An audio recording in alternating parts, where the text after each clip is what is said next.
بسم اللہ الرحمن الرحیم۔ السلام علیکم۔ ایک خاتون جب بھی اپنے شوہر کو پسند کا کھانا کھلاتی تو شوہر کہتا کہ اچھا ہے لیکن میری ماں اس سے بہتر پکاتی ہے۔ بیوی شوہر کو مسکرا کر دیکھتی اور چلی جاتی۔ جب بھی بیوی اچھا پرفیوم لگاتی وہ اس سے کہتا کہ کمال ہے، میری ماں کی خوشبو کی طرح ہے۔ وہ مسکرا کر رہ جاتی اور اس طرح اس خاتون نے ساری زندگی ایسے ہی الفاظ سن سن کر گزاری۔ ماں کرتی ہے، ماں کہتی ہے، ماں کا پرفیوم، ماں کا کھانا پکانا وغیرہ وغیرہ۔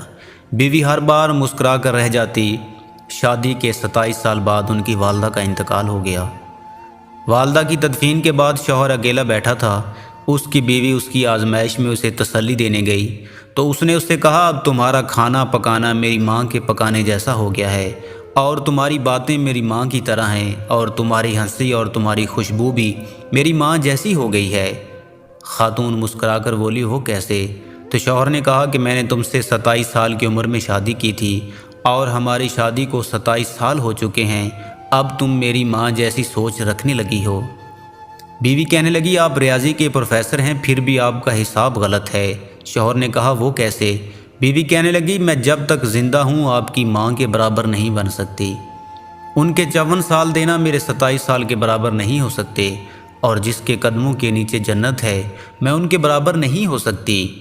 خامد فرط جذبات سے رو پڑا اور کہنے لگا، کیا تمہیں کبھی میری ماں سے تشبیہ دینے کی تکرار سے پریشانی تو نہیں ہوئی؟ کیونکہ میں ہر کام میں ماں کو یاد کرتا اور ان کی تعریف کرتا تھا جیسا کہ دوسری خواتین کرتی ہیں۔ اس نے کہا، نہیں، کبھی نہیں، بلکہ معاملہ اس کے برعکس ہے۔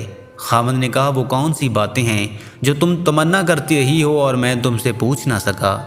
بیوی نے کہا، جب بھی آپ اپنی ماں کی بات کرتے اور میرا موازنہ ان سے کرتے تھے میں کہتی تھی، اے اللہ، میرے بیٹے کے دل میں میری محبت ویسے ہی ڈال دے جس طرح تو نے اس کی دادی کی محبت اس کے باپ کے دل میں ڈالی ہے، کیونکہ آپ اپنی والدہ سے محبت تمام حدوں سے بڑھ کر کرتے ہیں، اور میں بھی یہی چاہتی ہوں کہ میرا بیٹا بھی مجھ سے ویسی ہی محبت کرے جیسی آپ اپنی والدہ سے کرتے ہیں۔ میرے سرتاج، مجھے آپ پر فخر ہوتا تھا کیونکہ آپ کا بیٹا آپ پر ہی جائے گا۔